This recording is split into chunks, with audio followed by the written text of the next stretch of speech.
Kowe iki kudune ya tatak kok iso. Janure digawe kaya kupat. Tegese ngaku lepat. Wong lanang ya aja Egois. wong wedok ya aja egois. Neng keluarga kudu rebut salah rebut Ya. bener.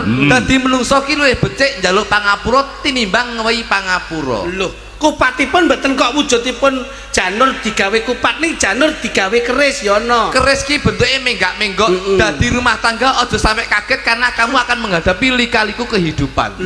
Loh. Dadi ana ya. Lho iya lho.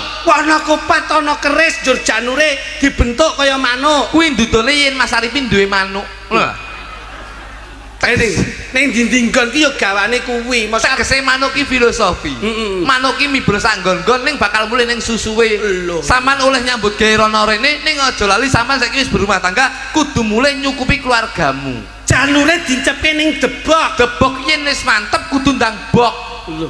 Tegese ndang bok ki ndang bubuk. Wong kowe nyambut gawe ning kono kene aja keko karo wong wedok liyane ya kudu mulih mergo sampean wis duwe bojo. Ning omah paribasan ning sego pecel. Aja ngrasakne ning jaba paribasane enak kaya ngapa ning omah tetep segodhok mergo kuwi sampean wis duwe bojo. Loh, ning jaba kok ketemu capje. Aja mangan capce ning omah tetep segodhok. Loh, ning jaba ketemu parawon. Parawon apa? Rawon ya lho. Tetep mulih segodhok. Ning jaba kok nganti ngerti gule, Mas. Nah, kuwi incipon duduhe tok. Ora kok dudu petok. Dadi dilihat. Lihat. Ngono lho. Pin. Bojomu sapa jenenge? Kisah. Kayak bojoku mbiyen yo ngene iki.